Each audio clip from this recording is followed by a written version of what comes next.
The year is 1920. The air is ripe with ambition and the scent of celluloid. Our story opens on the 8th of May.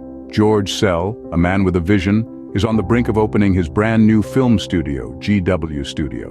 Walter Frank, a close associate, stands by his side.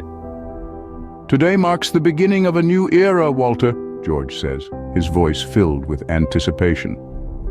Walter, understanding the gravity of the moment, simply nods and bids George farewell.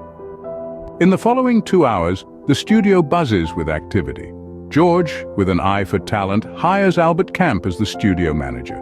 Acknowledging his new role, Albert thanks George and steps aside, making way for the next candidate.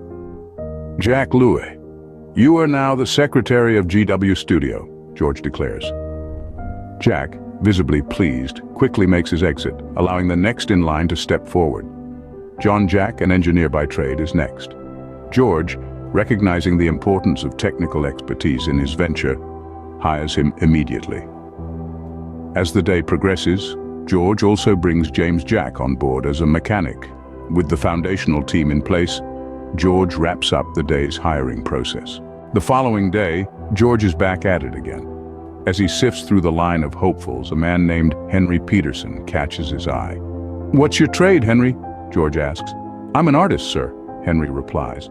Intrigued, George gives him 1 hour to draw something. 1 hour later, Henry returns with his finished piece. Impressed by his talent, George immediately hires him. The birth of GW Studio marked a pivotal moment in the lives of George Sell and his team. For George, it was the realization of a dream. For Albert, Jack, John, James, and Henry, it was the beginning of their journey in the film industry. The opening of GW Studio also had a significant impact on the era. It was a symbol of the rapid growth and development in the film industry during the 1920s. It represented the shift from small, independent productions to large-scale, studio-backed films.